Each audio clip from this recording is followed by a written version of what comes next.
Rashford, £40 million deal to Spurs. We're going to have to see if that happens. I think for Man United fans, there's going to be a lot of Rashford news. I did say this morning, actually, that if news comes out, we will discuss it. We will talk about the merits of any sort of story coming out regarding transfers, whether they're going to be for Manchester United to sign or they're going to be players leaving the club. And Marcus Rashford, no doubt. England are going to play Ghana tomorrow night. We might see Marcus Rashford in action again. There's no doubt, actually, if you're looking at players in the World Cup, Marcus Rashford is probably going to be playing against Panama as well. He's probably got a very good chance of getting in the goals, getting assists. And England are a strong team. He's going to be talked about all summer. And at the moment, there's going to be a few teams interested. The question mark is always going to be how much will those teams be prepared to pay for Marcus Rashford? How much are they prepared to meet his salary demand? Again, it's not necessarily his demand, but it is the contract he's on. It's a very big contract at Manchester United. Man United getting Champions League football is great for the club, but it did mean that Marcus Rashford became even more expensive. And looking at this, there is a story pushed out there as well. I would say that we'll cover everything related to Man United. So if you're a Manchester United fan and you want to be kept up to date, make sure you click the subscribe and the bell icon as well. And we're going to try and stream every day covering Manchester United news.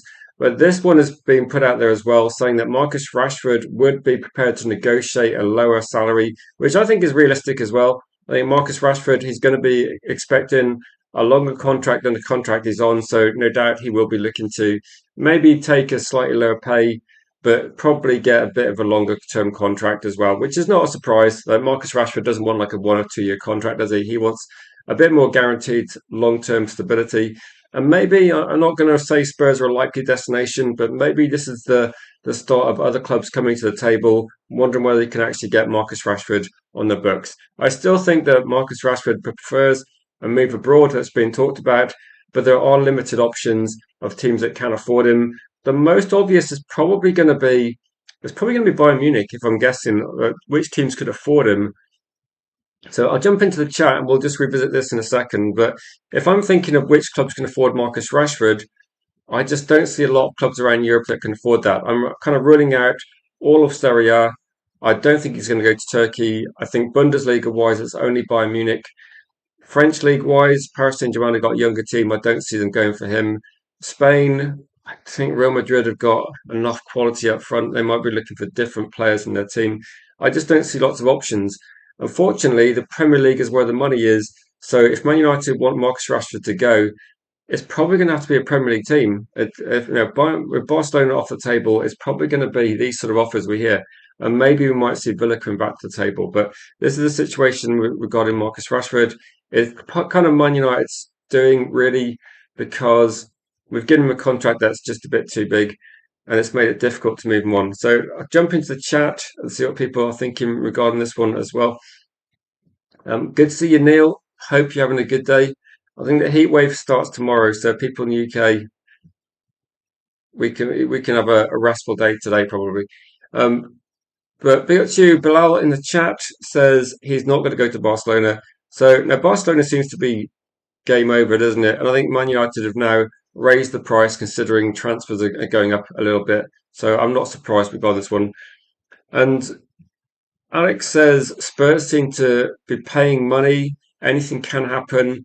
I think with Spurs, with Spurs, you do get the feeling that I don't know, something's going on with Spurs, doesn't it? That they seem to have they have the lowest wage bill. They have a quite well-run club in terms of financially, but two really poor Premier League seasons, and they're being linked to Tonali. They've been linked to Matheus Fernandes. We know actually, Spurs they paid the money to get Matheus Tel. They paid the money to get Xavi Simons.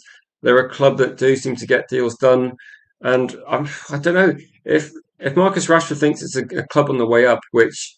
Again, I mean, if Spurs do start spending decent money, if they get Tonali in, they get Rashford in, and they get other players in as well, maybe they're going to be a much better team. I don't know. I think the Premier League, the difference between fifth or sixth in the Premier League and finishing 12th, as we've seen recently, the gap's not as big as it has been in previous years. So maybe Spurs think they can do something here.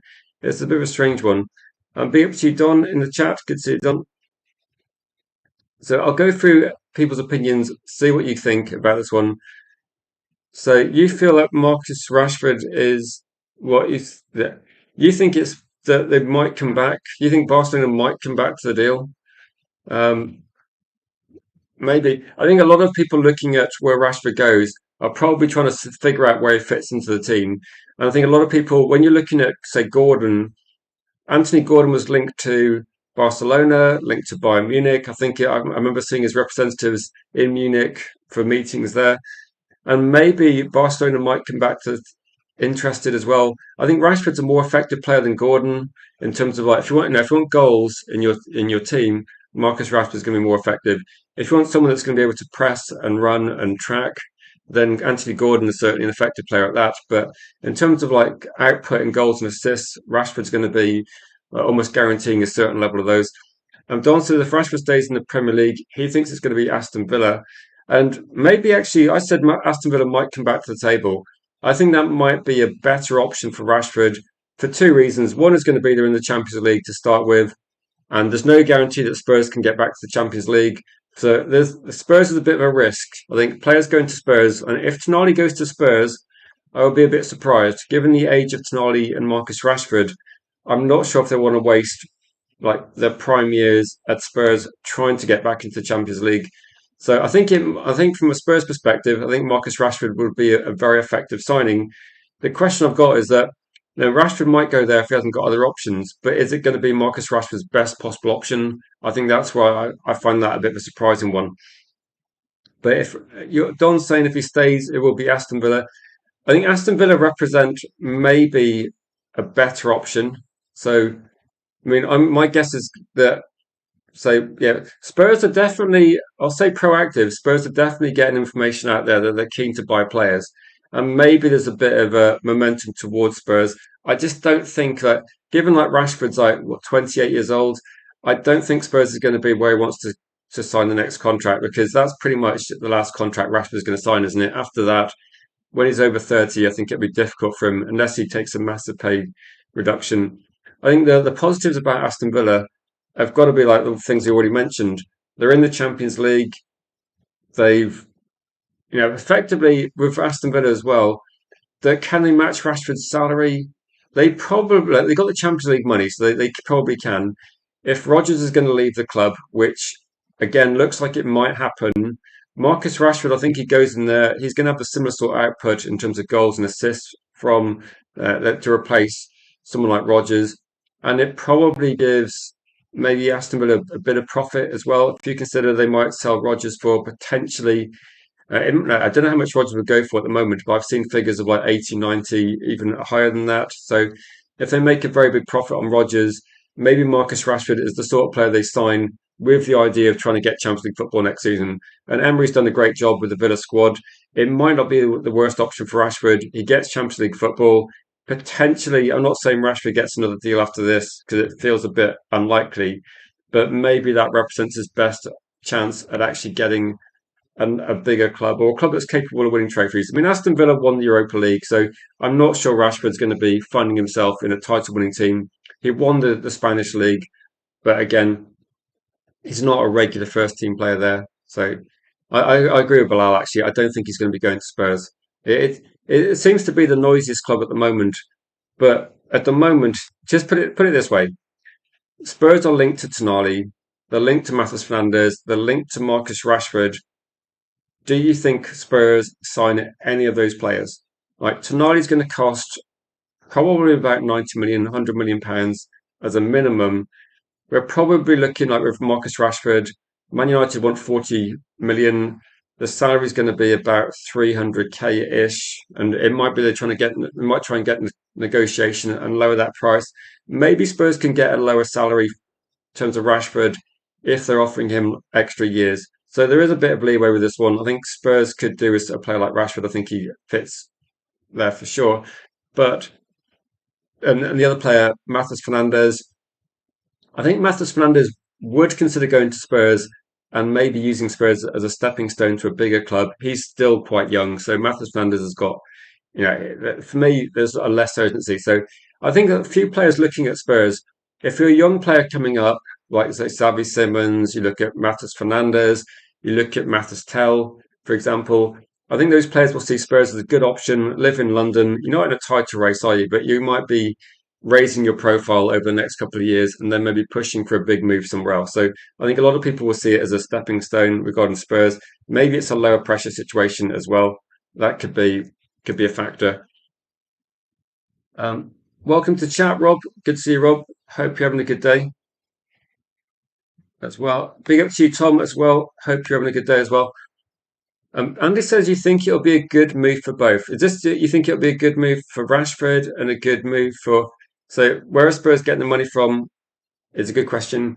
All I'll say with this one, Cake, is that Spurs have been, in terms of like which clubs are the best run, Spurs have always had one of the lowest in terms of like club, how much salary Spurs are paying to how much money the club's bringing in. Spurs have always been one of these clubs that have a very low wage bill. I mean, they've moved on Harry Kane, they moved on Son, they keep replacing these players with younger players, so their wage bill is very low.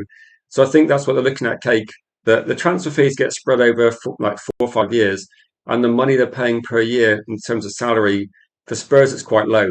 So in terms of clubs that could take on a Marcus Rashford contract, certainly Spurs wouldn't have much problem. And it's not long ago that Spurs had Champions League football, is it? So the fact that Spurs won the Europa League gave them that extra money, and it might be that they're looking to try and invest some of that as well. So the Spurs have got money; they haven't got the same problems Man United have got, but clearly the biggest question in this deal for me is not can Spurs afford it. It's that does Marcus Rashford look at Spurs as a good move? Because you have to assume he might be there for a decent amount of time. So that's why I think it's a bit of a strange one. But put a poll in the comments saying, do you think Marcus Rashford goes there? Because it might be that we see we see a bit of development with this one. I mean, already when people were mentioning this morning, the update regarding Marcus Rashford coming from another source is saying that potentially Marcus Rashford, that we know he was going to lower his salary to go to a club like Barcelona. He might be lowering his salary to go to anywhere. So in terms of Rashford, I don't think he wants to just sit out his contract. I don't think there's any, because this is kind of the other thing that Man United fans worry about. I don't think there's going to be an integration of Marcus Rashford back at United. Okay, so I don't think that's going to be an issue. I don't think Man United are interested in that. I'm pretty sure Rashford's not interested in that either. So we're kind of ruling that one out of the conversation so far. So also, it's like non-football related as well. The stadium revenue that Spurs have in terms of like obviously that they've hyped up season tickets since they got the new ground, but they bring in NFL money. Spurs are actually really profitable. They're just not very good on the pitch. So Spurs have got money, they haven't spent it very well recently, but they are starting to spend a bit of cash on their squad. Like we saw them when they decided to hand out 200k a week to Gallagher. It does go to show that Spurs they're not paying cheap salaries either. So in terms of this situation, Marcus Rashford's salary, I don't think it's a problem for Spurs at all. So not an issue. So I say one game a week for Spurs. It helped us in the league. Maybe that's a factor as well, that with the Premier League, it's quite tight, isn't it, in terms of as a competition.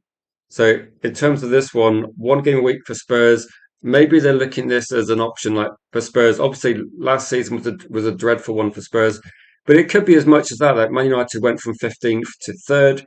Spurs might be thinking they can do the same sort of trajectory as well. One of the factors as well that I think Spurs have got is they've gone for a few managers, and that's been from the outside. It's been a bit. Yeah, Spurs was run very badly. The Thomas Frank situation didn't work out great. Then bringing in Tudor was pretty much like fixing a sinking ship by shooting holes into the bottom of it. That was going worse, and I think if Spurs hadn't sacked Tudor and got in De Zerbi, I think they're a championship team. Like Spurs were definitely dropping like a stone, and then getting in De Zerbi changed things a lot. So they were massively improved towards the end of the season. I'm just thinking they take that momentum. You've got to build on it for sure. I say this is why Spurs fans have become so patient. Do you think there's any just a quick question, Tom? Do you think there's any sort of similarities between Spurs and Arsenal in terms of as soon as they got a new stadium, there's like a bit of a drop in terms of with Arsenal. They didn't spend much on transfers for quite a long amount of time. With Spurs, we're seeing like they got a new stadium, revenues are up, but it's been some of the worst seasons for Spurs fans. Apart from, I take the Europa League out of it, the league form has been so poor. and say their fans pay the highest season ticket prices. Says Tom, is it higher than Arsenal and Chelsea? Like I thought they were like pretty much that, but it is very high. And say in terms of this, like, but the fan, if I was a Spurs fan, you're looking at saying you're paying a huge amount of money now. And like I say, I can understand their impatience. Like Man United fans are also impatient because we've had terrible owners. But the Spurs fans must know their club's actually got some money as well. So I think when I'll say just to say for Tom and other people, when Arsenal moved, then there was a lot of expectation. Well, with Arsenal, it used to be like kind of a running joke that Arsenal kept getting top four to keep the financial situation ticking over. But they invested a lot of money in their stadium, and the expectation of this was that was kind of used as an excuse for not spending. I think with Spurs, it's a bit different. Like Spurs have got the stadium now, they got the revenue coming in, so it's a bit like Arsenal. The last 5 years have spent pretty big, but until then, they weren't always big spenders. Around like the last sort of few years of Arsene Wenger, it was very much a situation of, of Arsenal buying younger and younger players and hoping they develop. And the problem Arsenal had is when the players get to a certain ability, like a Van Persie, trying to think of else they had, like a Fabregas, when these players actually start getting like good enough to win titles, they were leaving Arsenal. So that was a problem Arsenal had. Arsenal became like a feeder club for teams winning the Premier League. So they managed to avoid that by buying better quality players like Declan Rice, etc. Like even like Gyökeres recently.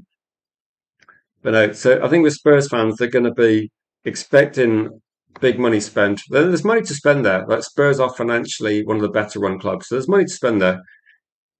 Niche fan says, "Why aren't we getting it? Here we go." So there was mouthy Spurs fans today.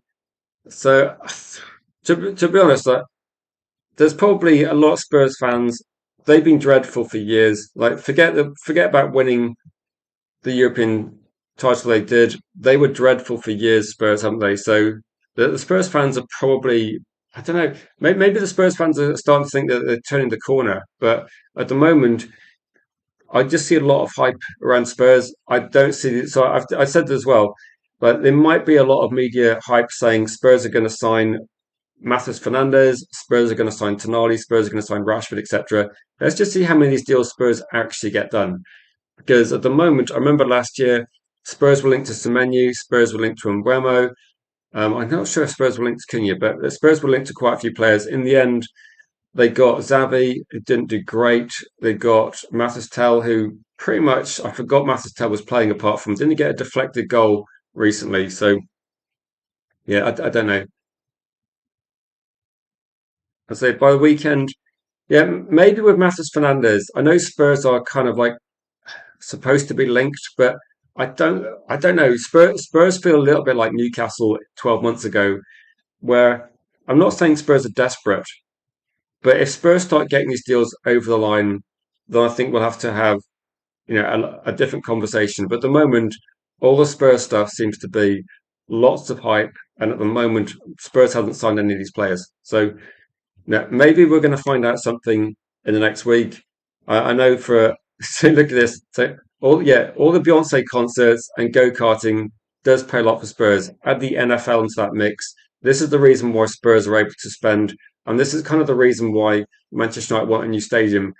I mean, from a lot of fans' point of view, Manchester United we need a new stadium to enable us to compete, but also we should have fixed Old Trafford over the years, like having like 25, 30 years with no investment in the stadium apart from maybe painting something is pretty dreadful.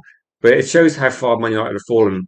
And at the moment, if Spurs have actually got better revenue streams than Man United, we've only got ourselves to blame. And this is something that unfortunately, it's going to require a lot of investment to fix regarding this one. But this is the reason why Spurs can spend. That Man United don't have those revenue streams. That's why we're kind of falling apart a bit. Spuds are a joke, says Vrill. I mean, if Spurs do get targets that Man United get, I think we'll have to have a different conversation. But it's Spurs have got money. That's the fact of it. Spurs do have money to spend. The fact that the club's doing quite badly in the Premier League. The main thing for Spurs, I suppose, is that they didn't get relegated. So they're going to get the Champions League money from a year ago. They're going to be getting Premier League prize money, which is still significant. They're going to be potentially much improved next season. Maybe domestic cups are something they can go for as well. But I'd be surprised if Spurs don't get back into Europe. I mean, I don't think they're going to go for Champions League, but I think they can get back up the table for sure. Don't forget to smash the like. I don't know how many likes on the video, but don't forget to click that as well. If you're able to share the stream during a live, that will definitely help. If you've got any comments and questions about anything in the transfer window, this is kind of your hour to say that as well. So if you've got any questions about anything we talked about over the last kind of like, say, stream or last couple of days, or you've seen trending online, then just go for it. Yes, the Spurs used to have a lot of money, and they had Harry Kane. They just didn't really build around Kane effectively, did they? So they had Kane and Son, and Harry Kane was there, pretty much guaranteeing 20 goals, 25 goals per season for like a decade. And the closest Spurs got was finishing second in the league. And to be honest, like that was kind of Spurs' opportunity to spend and actually build around him. When they sold Gareth Bale, if they'd spent the money a bit better, they could have been looking at this one as well. You can get any questions in below, or you can private message me if you got any questions. Good afternoon, Winners are better. Rashi won't go into a starting 11 bomb squad. Italy beckons. My question though is like, can anyone in Italy get close to affording him? So when I was talking about Rashford at the very start, I just don't know whether Rashford's a realistic move for. And do you remember when we were talking about this about a year ago? And when Rashford first got loaned to Aston Villa, there was an offer on the table, and I can't remember what deal got done, but there was an offer on the table. I think it was from AC Milan, and there was links between Rashford and AC Milan. And I said at the time, now AC Milan, I'm a football fan that watched Serie A back in its heyday, and I was like thinking AC Milan's still like a big team. It could be a good loan deal. I think the Italian league would be easy for Rashford. I think his pace would look even like more impressive in that league. And I was just thinking that might have been a good move. The issue now I've got is I think Marcus Rashford is just too expensive. Like he stayed at Manchester United. It's going to be a pretty difficult. It's pretty difficult to see. Apart from maybe Juventus, who do seem to have a bit of money, that's probably the only move I can see. I'm not sure if Napoli can afford it. Maybe Inter Milan is the best team at the moment, and they might no, AC Milan, sorry, Inter Milan are probably going to be like financially the strongest team because they keep having these deep runs in the Champions League. So I can see that possibly Champions League teams might go for him, but I'm not sure. I mean, I wouldn't say regarding this one that yeah, people saying that it doesn't match his ambition. I don't know what Marcus Rashford wants, like Cody. Like honestly, I think he wanted Barcelona, but once that ship sailed, what do you think could be the next option? I think it feels a little bit like a Beckham situation where when Beckham left, he got to effectively choose Real Madrid. So Beckham had a few more options because he was playing in a better team, and Beckham was in better form than Marcus Rashford was when he left the club as well. I mean, Beckham was one of the best players in the world around sort of like 2000, 2001. And then he kind of got the pick and choose of clubs. But at the moment, Marcus Rashford doesn't have the luxury of choice, does he? He has to look seriously that Spurs might be an option if there's teams in this one as well.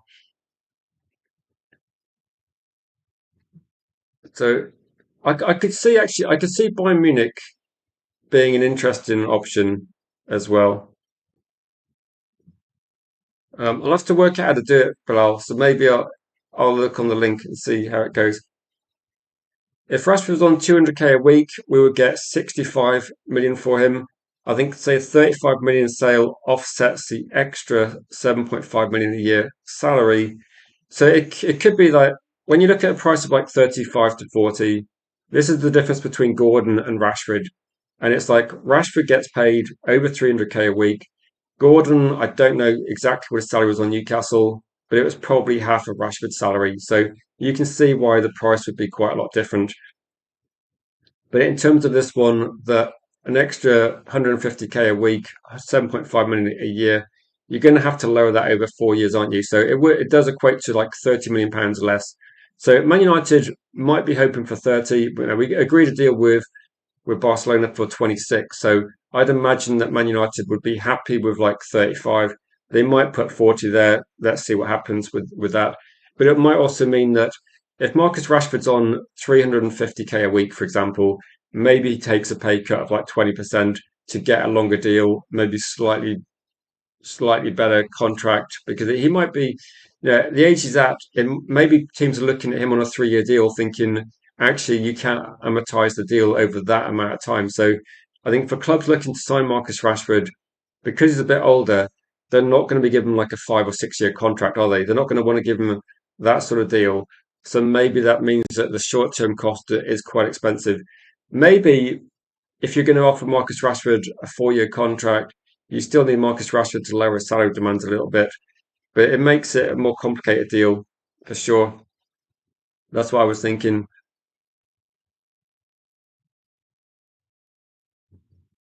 Nice. I'm gonna just gonna be putting ice cubes in drinks rather than jumping in ice. But no, glad it's working out. And Tyrone says you're gonna be bitterly disappointed if we sign Somerville. Not good enough. So based on Somerville, like he was the other kind of potential conversation as well. And good to see you in the chat, Jeff. Hope you're doing well. Niche fan says we're going backwards. So at this point, at this point, you take a stadium share with City. I mean, God, how big City? Like 40k or something? It seems quite small. If remember, we can build a new state-of-the-art stadium and say we need revenue streams, and City will never be a big club with global support. Um, true, true. I just can't see City. I mean, I can't see City doing anything to help Man United at this point. I mean, this isn't like, say, 60, 70 years ago when teams did help each other a bit more. This is kind of a serious competition for financial revenue. So anything that helps Man United, other teams, if Man United gets a new stadium and opens up proper revenue streams, it's game over for teams like City, isn't it? If City play by the rules, they've literally got no chance. So no, I kind of agree with you, Jeff, that we're not going to see Marcus Rashford back at United. That's the one thing that I would probably say is not going to happen. Marcus Rashford will not be putting on a Man United shirt. I don't think Rashford's interested at all, to be honest. That's something that if I was going to guess where Rashford goes, I would probably say at this point in time, what's Rashford's best option? Like maybe if Bayern Munich are interested, I think he's the best option to be that one. But yeah, I think United would probably sell him to anybody. The only thing they're not going to do is I don't think United would sell him to Liverpool. That's probably the one club, and I'm not sure Marcus Rashford would even entertain that sort of prospect as well. Can we just forget average bog standard Dutch players? Somebody asked me about Somerville this morning. It might have been Andy actually, but there is a bit of positivity about Somerville, and I think the issue is going to be regarding this is that it depends on like with Somerville, it depends on the price for me. I'm not going to say it's exciting, although I did see someone in the comments actually made a point. It might have been Bilal who said, "What about a Rafa Leao Marcus Rashford swap?" I think I think swapping Marcus Rashford for Rafa Leao um, makes about as much sense as just signing anyone in Cape Verde that had a semi decent game. That Rafa Leao is it's been underperforming for years. So if you want to get Rafa Leao feels like a worse version of Rashford with maybe a slightly bigger ego, if that's so. I don't know. It seems like a worse option, doesn't it? So this Marcus Rashford's going to leave Man United. I don't see the point in signing someone worse than him to replace him. It doesn't make a lot of sense. I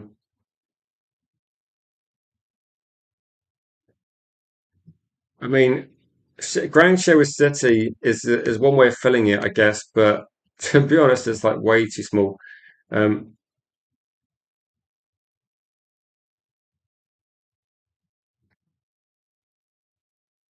I say Spurs have got an F1 track under the stadium. What have we got? We probably got a rat infestation problem, niche fan, and So that's probably not going to bring in a lot of money, unfortunately. I mean, the F1 stadium certainly is. No, it's not. There's no point in comparing with. There's no point in comparing with Spurs. Is there? Spurs have got a way better stadium. No, no. So anyway, if you got some questions and comments, I'll just go through them. Just to quickly cover Somerville because he is being talked about. It seems that there is like actual genuine interest from Man United, which again we'll discuss it, but I'm not sure there's a lot of legs in this one. But apparently he's expected to depart, and the teams they say are interested: Paris Saint-Germain, which I don't really get. They've got world class players in those positions, and they've got world class players on the bench. And then Real Madrid, Manchester United. So Somerville's expected to leave. Apparently, Man United's interest is genuine, which, like I said, I'm not overly enthusiastic, but I don't know. I suppose that the issue with Somerville is if it's a cheap price, what's the worst that could happen? I don't know. So Rafael is the most overrated winger in world football, says Tyrone. Not on this channel, is not. We think he's average. Well, I think he's disappointing, to be honest. I think he was a player that 4 years ago, he looked like he could have a really good career ahead of him. You fast forward 4 years, Rafael looks like an expensive mistake waiting to happen, doesn't it? Rafael feels like a Spurs player for me. He feels like the sort of player Spurs should sign, get hyped up about, and then he gets 3 goals next season. That's kind of the situation I'm hoping for Rafael. I mean, if Marcus Rashford goes to Spurs, I think he'll do really well. I think he'll be a problem. And I'm just trying to think of any situation. When Marcus Rashford went to Villa, I'm pretty sure he didn't play. He wasn't able to play against us. And maybe that's the one thing that might be embarrassing for United. That if he plays against us, it would be a problem.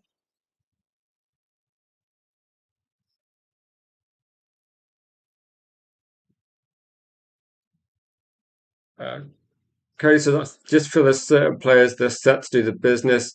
Do you think this is going to be happening? Uh, Jeff's saying that we've got too many kids in the locker room to bring in Rashford and have him so Pogba limited selfish. For this one though, Jeff, I think in terms of like the Rashford situation at Manchester United, they pretty much said that I think it was like a week ago that forget Ruben Amorim. The decision to remove Marcus Rashford was not a manager situation because Marcus Rashford was the top goal scorer in the club when he left Man United. It was definitely a club decision, and part of it's to do with his salary, part of it's to do with just trying to like restructure Man United, get players in that are younger, hungrier, more determined, more professional. And I think this is like why Marcus Rashford feels like the end of a different chapter, doesn't it? So Man United have moved on. I don't think he's going to come back. Like even if we don't sell him, I just can't see him being involved in the squad. Rob says you fear Rashford's return.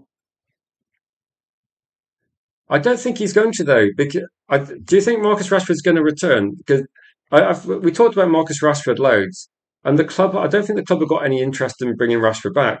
That Marcus Rashford may well be a better option than Somerville. He's a better option than Rafael Leao, but I just get the feeling that this is like not one way, is it? That I don't think Marcus Rashford has any interest either. But I just don't think it's going to happen. So that's why I said we cover Rashford. I know people get angry about Rashford, but no, Rashford's left the club.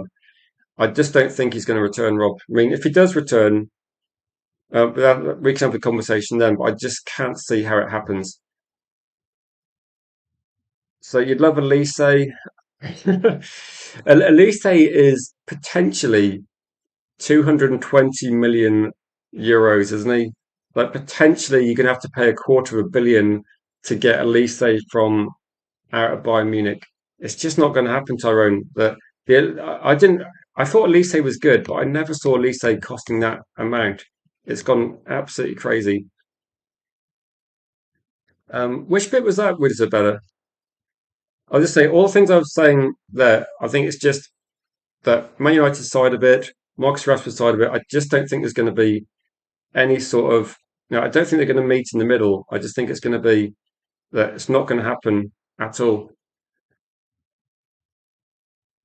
Russia won't be here after September the 2nd, so only like a couple of months to go.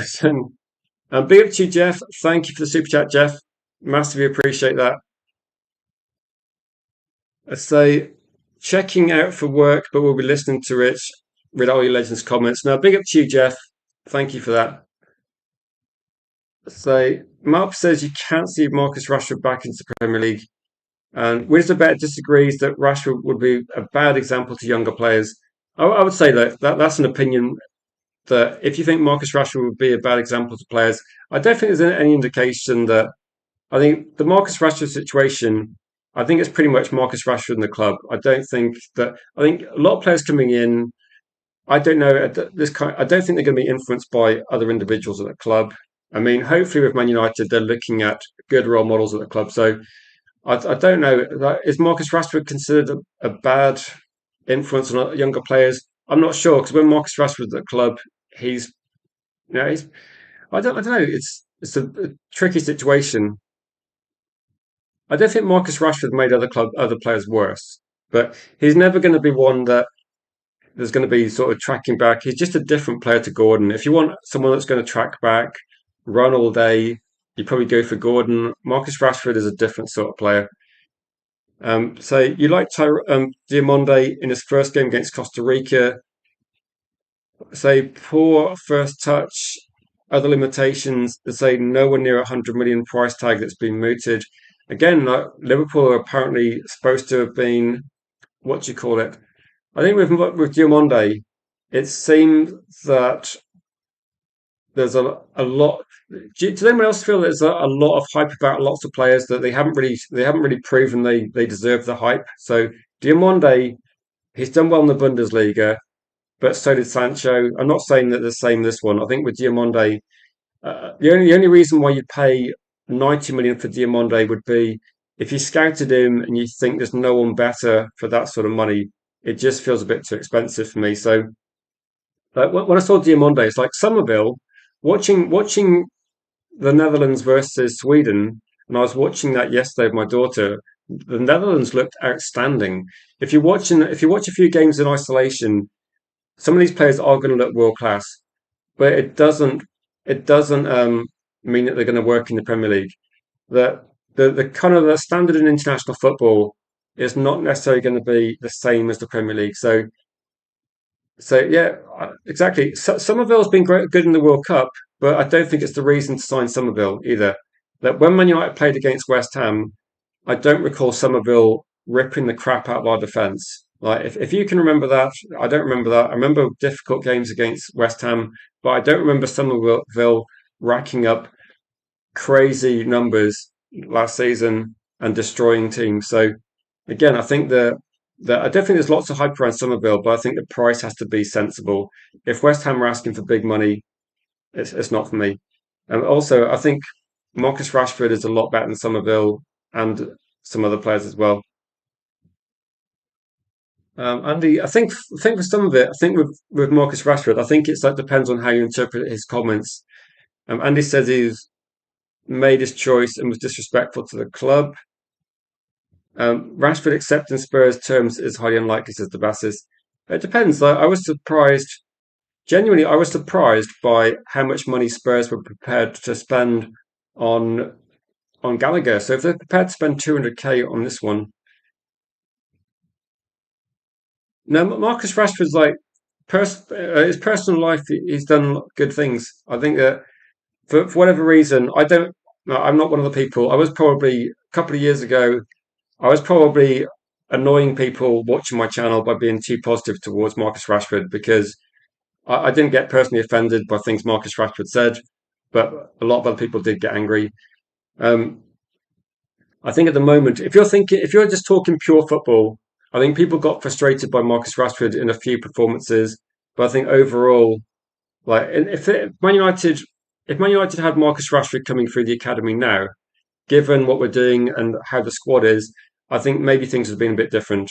So I think a lot of things were.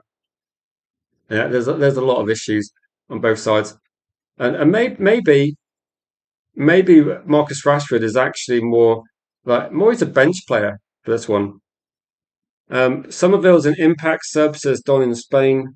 It seems that I think not you, Don, but Is impact sub a polite way of saying that you think a player's only good enough if he's playing against fatigued players? Because when I've been looking at the World Cup, Jolo came off the bench, scored a nice goal.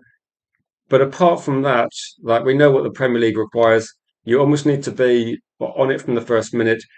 And in terms of like players coming off the bench, I think it's always good to have rotation on the bench. And at the moment, I think that the level of the Premier League is so high, it's actually quite difficult to see any players out there that are going to be really strong at this point. Yeah, Undav's been good. Undav's been good, but Germany were a bit average against who was it? Who were they playing?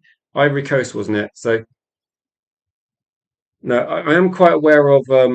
I remember quite well the hype around Sancho. So people talking about Diamonde comparing him to Sancho.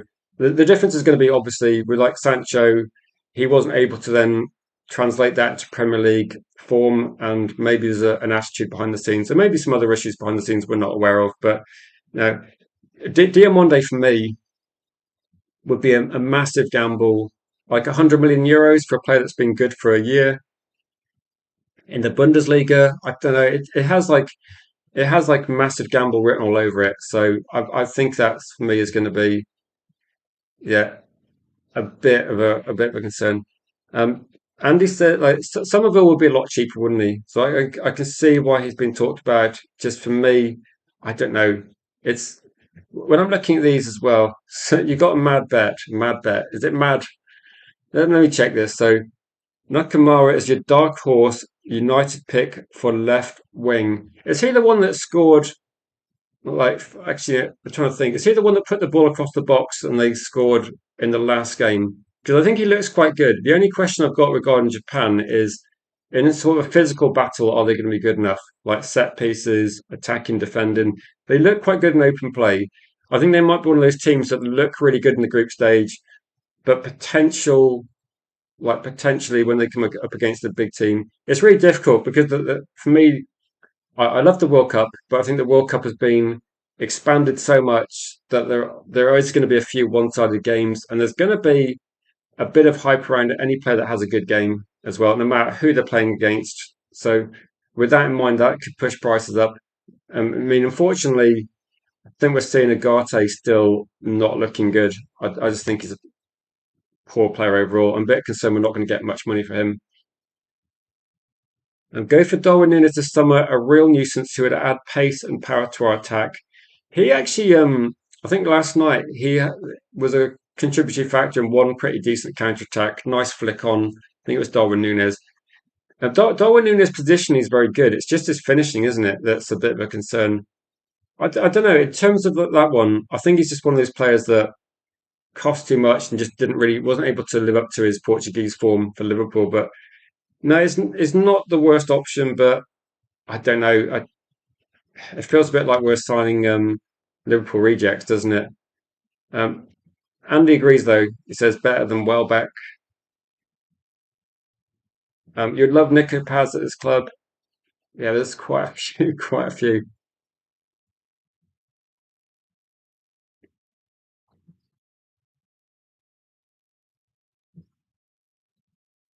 Yeah, he's definitely. I think some of the Japanese players definitely put in a lot of running, but yeah, then maybe with this one, maybe with Darwin Nunes, they're not a great finisher, positionally strong. Have Liverpool missed his impact? I don't know. Sometimes when you're looking at it, though, it might depend on it, who you're playing alongside. And maybe Darwin Nunes would be effective, but it depends how you're going to play. I mean, Bruno Fernandes, Cunha, and Buemo, Sesko. Like who are we displacing? Where is Nunes playing? Where's he going to? Is he going to? So I don't think he's going to be. I don't think we can replace Benjamin Sesko with Nunes because we just need someone that's a bit more clinical. So I think it's for me is I don't know. I would. Yeah, see, I get a bit concerned about this one. Then it feels a little bit like if we're going to move on Xerxes and we're going to replace him with someone that's not a goal scorer, I think this for me is going to be a bit of a worry. I think United need to get, if we're going to have a backup striker, for me, we need a goal scorer. Like it needs to be someone that's going to be clinical as well.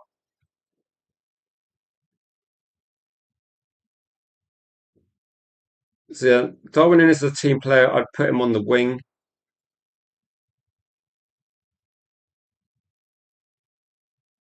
So so let me go through the poll. If anyone's got any questions you think would be make a good poll at the moment, but we discussed the some of the other things as well. But we'll see if I can see what percentage people. Because again, if you want to vote on whether you think Man United should, the vote at the moment is will Marcus Rashford go to Spurs? I've kind of said that I think it's unlikely. I think Spurs are going to be one of these teams linked to lots of players, but I'm not sure they're going to get many of these players over the line. So we'll close the poll. So I don't think anyone actually thinks we're going to see Marcus Rashford go to that one as well. Yeah, no, I can see your reasoning, Tyrone. It's just everyone's got a different view, haven't they? I think the problem Man United have got is we don't have the best defence, and I don't think we're going to have the best defence next season. So it feels a little bit like we've got to do a Man United kind of 90s style football, and we've effectively got to score 4 goals if we're going to concede 2 or 3. So the way that England played against probably the way England played against Croatia might be one way of looking at it. Where Man United say, England scored 2 decent goals. We conceded 2 goals from effectively 2 attacks versus Croatia. It was very kind of like Man United style defending, where it seemed that every dangerous attack someone had, it was a goal threat.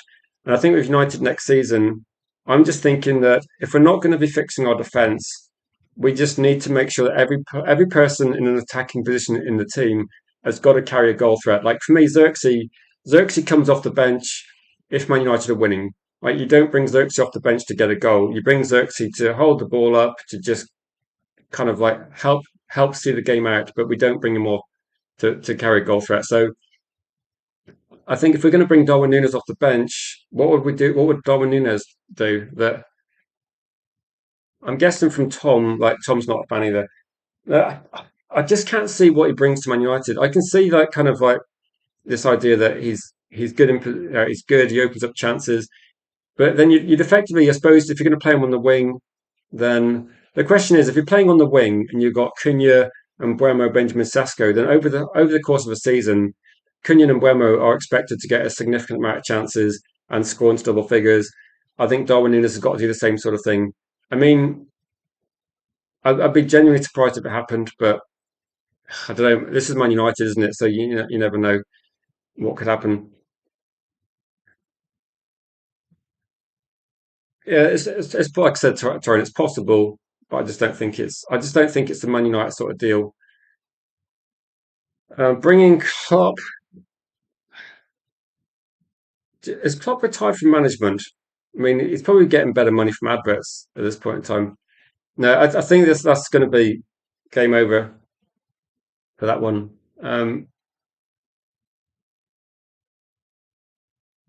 Now, what do you think then? Like, does it better put a comment out there saying Man United should push and go for someone like Lewis Hall? Like Lewis Hall is probably, I'm not saying he's off the table or on the table, but I think Lewis Hall is a deal that if Man United wanted Lewis Hall, he's probably going to be cheaper than Matheus Fernandes. He's probably going to be, let's be realistic about this. He would certainly improve our first team and would mean that Luke Shaw is watching most games from the bench and potentially could be a great signing for a significant amount of time. Question for this one is going to be like, would you be happy for Man United to effectively say, look, Matheus Fernandes deal is taking too long. We're going to wait out and see. This is from this morning stream. We're going to just wait out and see if West Ham really need the money. West Ham will cooperate within maybe the next week. So it's the 22nd of June. West Ham need the money, or so they say. West Ham say that they don't need the money. Some journalists say they do. Man United could go, well, let's just find out if you do need the money, and we'll just park our interest for a little bit. But I've said quite a few times, I'm happy if Man United go out and get Lewis Hall, just get it done. I don't see a problem.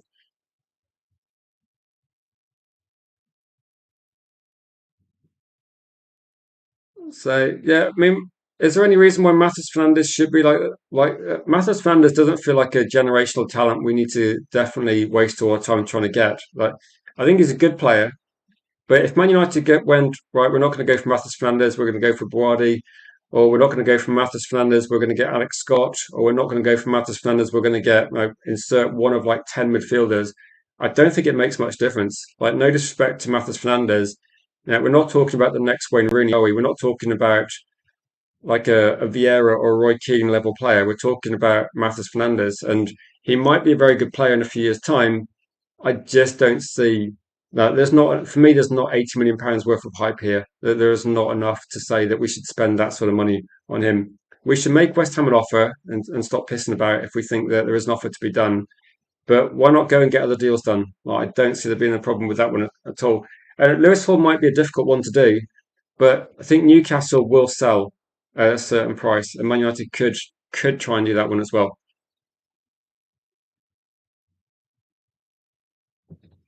It's a lot of the power lies with Matheus Fernandes, and that does Matheus Fernandes want to waste his time potentially? Like Matheus Fernandes, like he's going to be leaving, and he knows it's probably not going to be PSG. It's probably not going to be Real Madrid. Spurs might be a serious option, but does he really want to? If this is kind of like there's a lot of ifs here.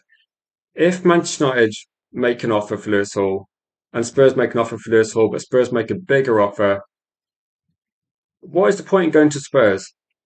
Like if Matheus Fernandes wants to make money, and he can probably get a lower contract at Man United and still make more money because his profile will go through the roof if he becomes a Man United player. Like that's pretty much a given. As soon as like Edison was like linked to Man United and signing for Man United, his profile skyrocketed on social media. Lots of people that never even knew about him were suddenly checking to try and find information on him. So he would definitely make more money at Man United regardless of the contract we offer. And if he wants to join Man United, if this is effectively his chance, he has to come out and say, I want Man United and forget Mendes. Like Mendes is working for Mendes. He might be telling Matheus Fernandes, but it's not necessarily in Matheus Fernandes' best interest to piss about and end up going to Spurs. That's not it. He might end up going to Real Madrid at some point, but why waste 3 years of your life at Spurs when you could be playing in the Champions League, Manchester United, and things could be very, very different. I just think it's a it might be that he's been advised by his agent, and Mendes has got a reputation for getting good deals for his clients, but I don't know. I just think Matheus Fernandes needs to take a bit more control of this situation. Yeah, no, if Lewis Hall's got some sense as well, then surely for Lewis Hall, this is like a career-defining opportunity as well. Manchester United need a left back. You're the right age to go in and lock that position down for 10 years. I mean, we'll have to see, but I, if he doesn't, at some point, Man United will sign a left back, and once they got a top quality left back, it's there, isn't it? Yeah, I don't think they're linked somehow, Tyrone, as much as like it's wishful thinking as well. Tom says relegation scrap fetish if he goes to Spurs. I mean, I've said a few times that getting relegated twice doesn't mean too much, but three relegations, you have to start saying it. Like, I mean, come on, Fernandez, you got to pick a better team than Spurs, haven't you? I mean, there's no guarantee that Spurs will probably sell other players as well. So don't make the mistake of thinking that Spurs are going to keep the whole team together. They're probably going to sell Van der Ven. They're going to sell players to kind of and make some profit as well. So um, yeah, GTA 6 will probably be released a bit quicker than Man United get these deals done. I'd imagine. I think we were talking about GTA 6 about 2 years ago, weren't we? As being like really close. There's like updates and stuff. No, GTA 6 or Man United's new stadium, which is going to happen first? Then you probably say GTA 6, but you never know. You never know. So I'll go for a few comments for 5 minutes. Mizunan says, let's do Alex Scott. Seems to have a higher ceiling. I don't mind Alex Scott, actually. I've said this as well, that he was apparently. Do you remember a month ago when Alex Scott, Man United were linked to him for, like, say, United said 50 million, Bournemouth's valuation was 65.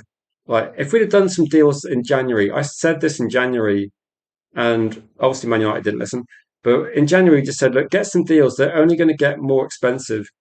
And what's more frustrating, GTA 6 delays or in your transfer windows? I don't know. The other thing is, Tyrone, probably at the moment, it's so frustrating because with Man United, I don't know what to say. It just feels a bit like there's so much. There's so like Man United have got the money. It's just why are they not just doing so?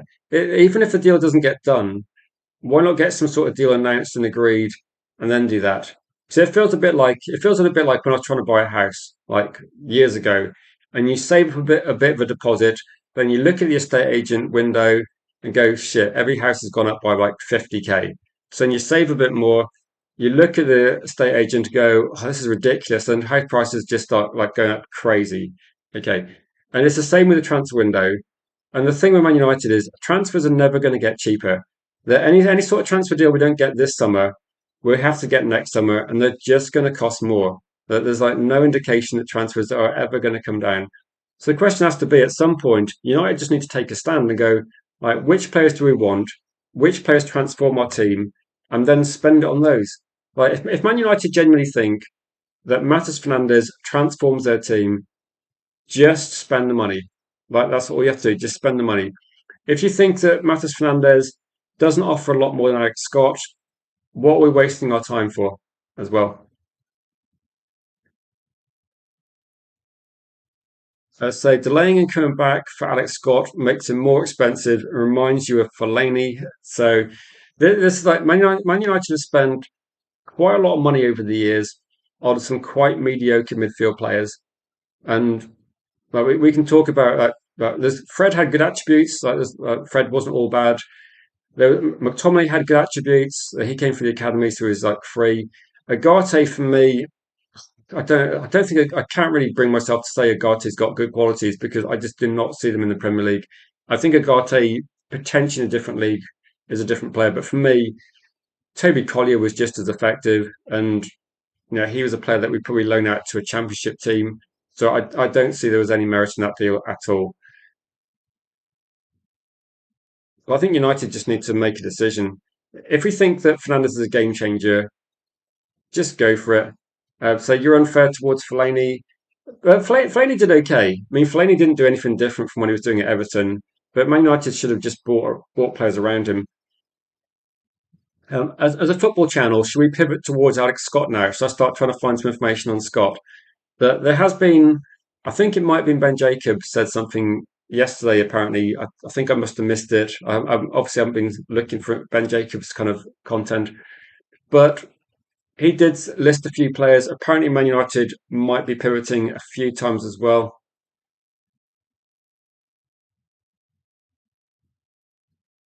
So people bet on transfers, so they don't like it when journalists just call it as it is. Plus, major transfers makes headlines, so the longer it drags on, better for news.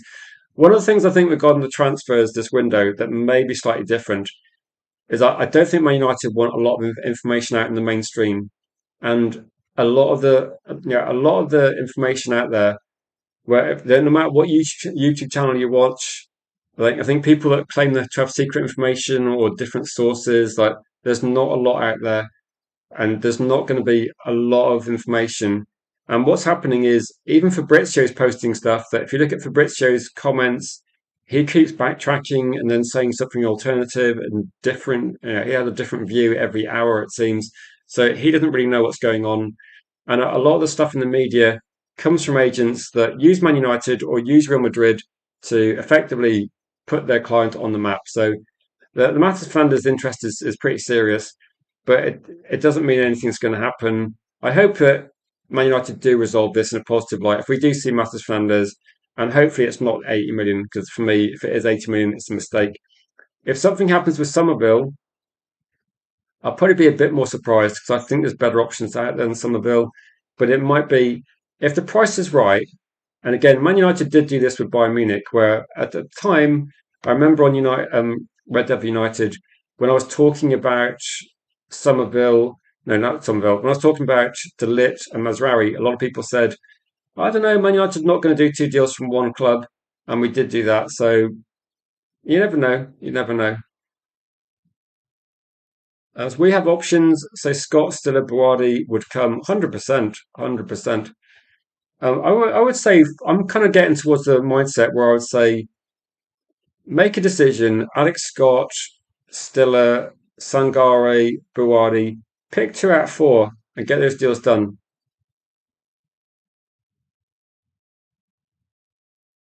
I say Wharton might be a bit more expensive.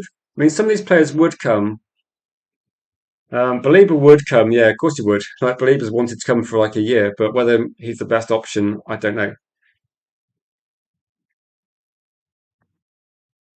I think, yeah, I would probably say I don't think we're going to be in the mix for him, to be honest. So someone, who was it that said, you're saying 100 million for Fernandez and Somerville would be the deal of the century. I hear that West Ham need a 90 plus million cash injection, so we could go lower, says Culture Spot. Do you think that's credible? When you say you hear, what's your source for that? Because a lot of people are talking. I think there's a bit of guesswork in the media, but just to put it out there, it was posted by I think it might be Manchester Evening News that West Ham apparently they need to raise was it like 100 million or something like that? I think that's the figure people think, and potentially by the 30th of June. If that is true, and they have to do that, it might be somewhat similar to the deal. Do you remember when Newcastle were forced to sell Anderson? They only got 35 million, but they had to do that or risks kind of sanctions from the Premier League. So it could be, but I know there's like quite strict rules. The Premier League seems to be pretty harsh towards smaller clubs getting relegated than it is towards City. So it could be. No, I'm not. Yeah, I'm not going to rule it out. I'm just saying that this you could be right. I mean, 100 million for Somerville and Fernandez. So how much would that work out? How would you split that? So you're saying like 65 plus 35 maybe? Maybe that I'll say my kind of interest in Somerville probably depends on I haven't watched him loads, so I can't say I'm not going to overhype him. But if the price is quite right, like, as in like quite cheap, I think it could be a useful deal. But I think West Ham paid about 30 million pounds for him, so we'll see. Maybe I should do a panic poll in the chat. Maybe next stream I'll do a panic poll. Can we use Cunha as a supplementary striker, making space for Somerville? I think we could be. I think Cunha was playing as a striker for Brazil, wasn't he? He looked better than Thiago, didn't he? He looked good. Cunha's looked good for Brazil. Like playing wherever he's been playing in the front, he's looked good for Brazil. I think Cunha could be multiple position. Tom says he's a former Leeds player. Not that I think that matters too much. I don't know. Dan James was a Leeds player. If you get the price right, then it's not a bad deal, is it? Like Somerville. Oh yeah, I'm not sure. I'm not sure. I think one of the things actually, like Cunha's been playing better than Rafinha and better than Thiago in the World Cup. I think he's stepped up. I think Cunha's one of these players that does step up, and I think he's not kind of what's the word? You know how when the stage gets too big, some players struggle a little bit. I think Cunha is a big game player as well. Look at like the biggest games we played this season. Cunha's been part of that from like the winner against Arsenal, effective off the bench when he came on for City. Kind of should have got two assists in that game as well, and scoring like and creating massive problems for Liverpool in those games. I think Cunha's a big game player and a really good signing. I'm not surprised he's doing really well in the World Cup.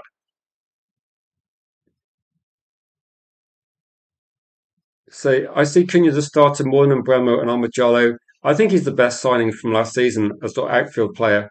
I think Lamans was the best value. I think I've said this like myself and Readers are better were saying this at the start of the season that we just saw Cunha as a Man United player, and he's got better and better. Like the improvement from like the first 5 or 10 games for Cunha compared with the last games, like Cunha was literally our best player towards the end of the season. Like Bruno Fernandes was obviously world class, but I think Cunha was a match winner on multiple occasions as well.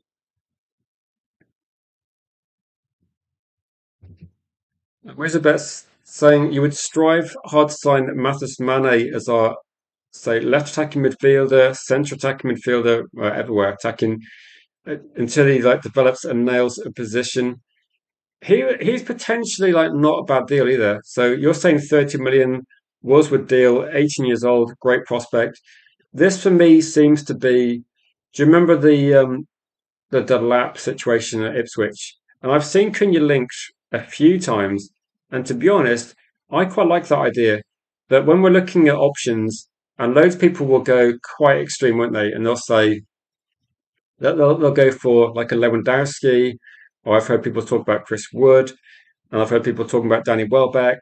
And if you go young, you've got Krupi, who's going to cost like £1 million, and you've got, so like, well, 80 million, something crazy. And you've got Mane, who's going to be relatively cheap. I think Mane's like I think he's a better option than Delap. I think it's going to be a good signing. Good signing. Yeah, stay hydrated, guys. I think this country in the UK, it's not going to be crazy until tomorrow. But no, I had like a load of water and coffee this morning. But yeah, a lot more water, ice cubes as well. Go and sit in the shade.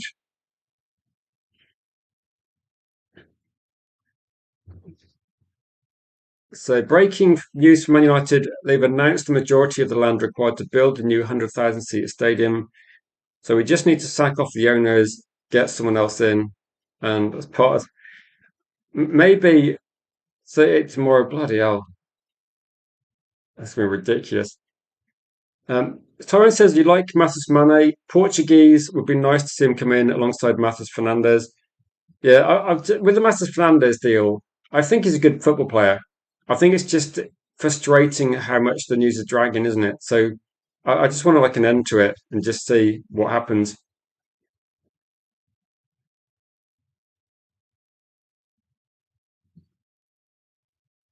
It's getting a bit ridiculous, isn't it? Absolutely ridiculous.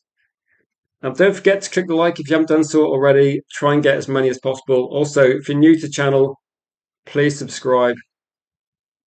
Um, well, thanks for giving us adequate notice regarding that one. I'll be still wearing my Man United shirt during the streams, so I'll just be drinking like a lot more water. Um, if anyone's got like a final question, there should be a stream tonight, according to like Manchester United news. There should be something hosted by Jules. I'm not sure the exact time, but obviously it depends when Jules is available. And for people that are on TikTok, other sort of platforms as well, Discord, there is a link pinned to the chat as well. Please go for that one. Just wear a tank top. I don't know.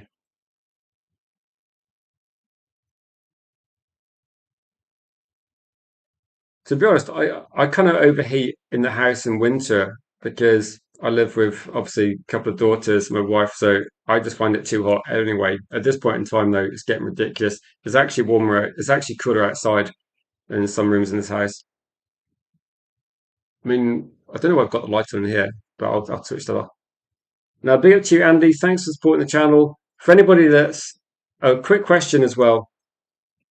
Do people like what is the interest level in the World Cup? So there have been watch logs on the channel. I'm starting to think it might be just not worth doing it at the moment. And Tyrone says, I want to see Thwaites and Lacey given opportunities next season. Tyrone, one of the things regarding this one is Man United are so slow doing deals. You're almost guaranteed to see them get some action next year because Man United will probably not have a big enough squad. So it's not the best reason, Tyrone, but you might be seeing that. You might be seeing a few more. You might be seeing Thwaites. Apparently, Thwaites is going to be considered part of the first team next season. Hopefully, that means he's going to be playing like a little role in the periphery, getting a few games here and there. But I think it potentially might be that he's just going to have to play too many games as well. What do you think of the story that the new stadium has massively raised Spurs' revenue?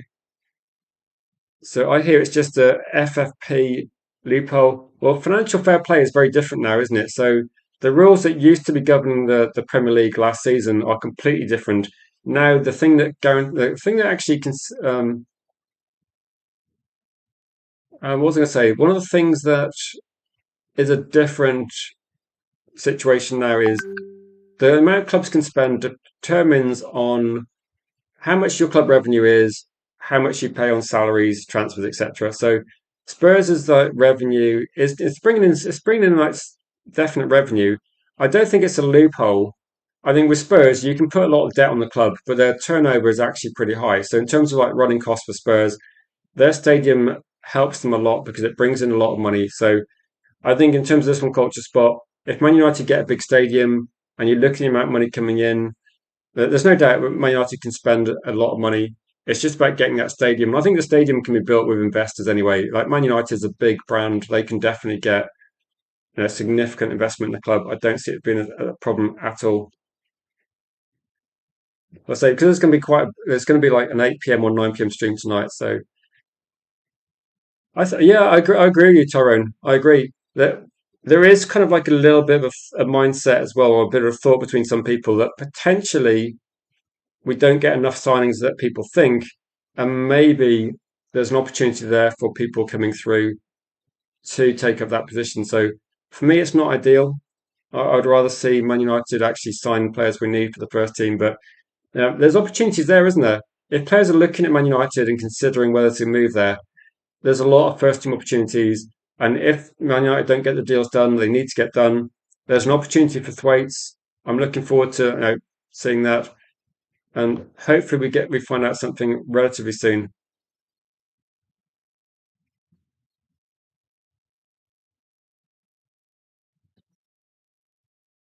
Um, I know you're interested in the World Cup, Cody, but I just have to be realistic. If there's not many people watching, we'll just have to focus on Man United content. The England Ghana game tomorrow, though, will definitely be a big one. Let's say one small concern: clubs do tend to suffer from a long period adjusting to new stadiums. Maybe could be a factor. Maybe Man United need to try and look. 'Cause I know Old Trafford is considered quite a wide pitch. Maybe Manchester United should be looking at again. I don't know quite what the idea regarding like pitch design is, but maybe Man United should be looking to try and replicate some of the situation they got at Old Trafford as much as possible. Keep the pitch dimensions the same. Look at this as well, but I mean it's going to be different, isn't it? But if you got kind of you're going to get an adjustment period for sure, and for the fans as well, it's going to be a bit weird, isn't it? Because Man United, like it's Old Trafford, is like something that's the only thing that most people have ever known. So no, it could be maybe with Man United, they're going to be mindful to trying to do that as well. Try and make it a wide pitch. Try and give Man United like make depth, make width and things a priority for the lineup, and maybe we can look at that. Get a big area on the pitch, stretch teams out a bit, and maybe try and make it a strength. But no, it's a good point as well.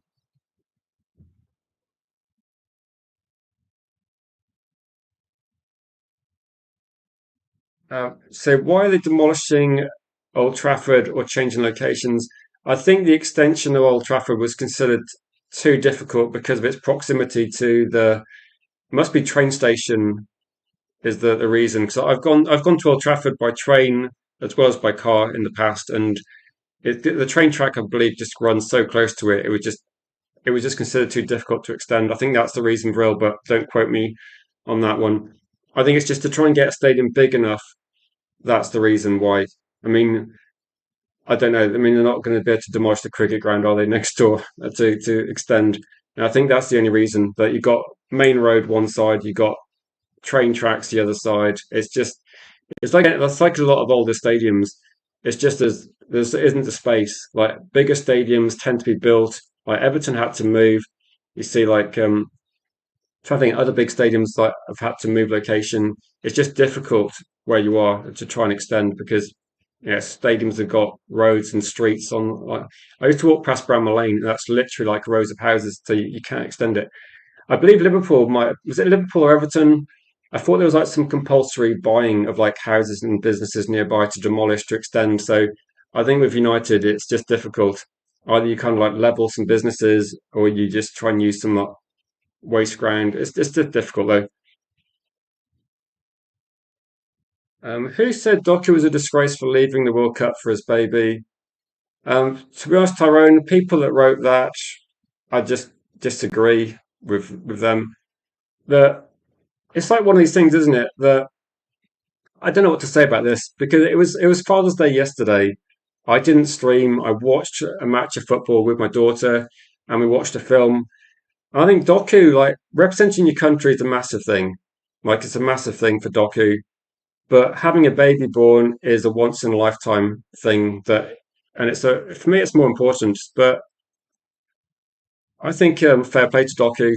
Like football's important, but it's not the most important thing, is it? So docu, I think credit to him for making the right decision.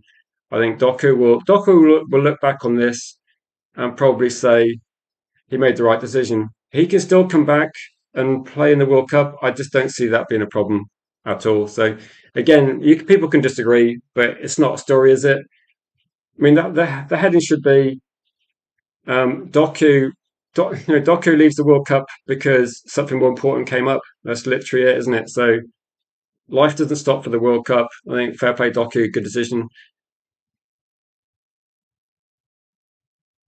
I mean, it's a group stage match as well. There's literally no thing. It might have been a story if they were playing for the World Cup final. It might be a story, but it's not a story, is it? Fair play. Um, yeah, I'm not going to comment on the individuals. That they can have their view, but I think it's just a bit poor.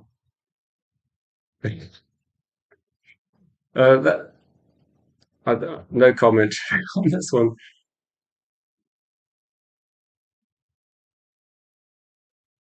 Um, yeah, I don't know what did Mourinho say about Martial. I like Martial. No room to keep the old stadium in place. I don't know. I don't know. I think a lot of people thought that maybe the stadium could be reduced and used as something else, some sort of facility. I don't know why. There, there was more information ages ago when the stadium was being designed and talked about, but we haven't really talked about it for ages. If something comes up though, that I saw the Man United did a story about, I don't know what it was. There was some story about Man United replacing the pitch, but that's just kind of standard stuff, isn't it?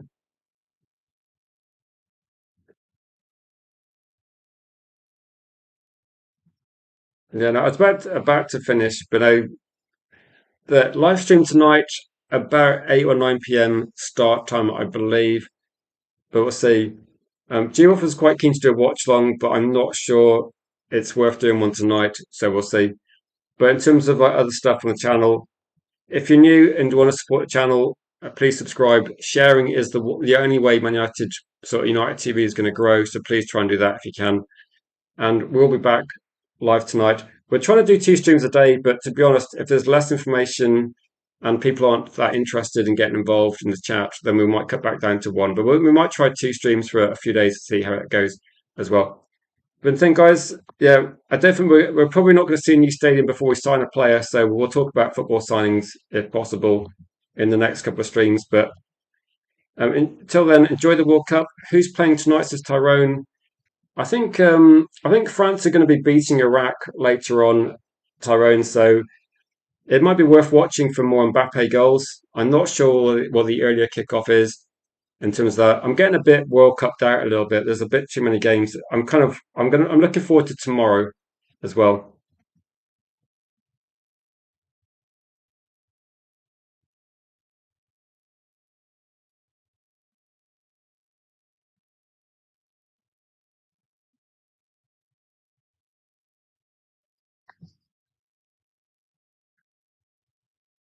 Yeah, I don't know what to say about that. I mean, sometimes when I see Mourinho actually being filmed and talking to people, he seems quite reasonable. But I don't know. I don't know. We're kind of getting to the stage now where I think the World Cup has been good, but I think it's too long. And I'm a World Cup fan. I think there's just too many games. So maybe the format needs to be changed a little bit. But I don't know. I mean, there's been some good games. There's just too many of them. So I don't know what to say. Jeff says too many games are boring or lopsided. Yeah, I'm not sure. I'm not sure whether maybe at the end of the World Cup we can discuss where it's been a good World Cup or the format works as well. I don't know. I don't know.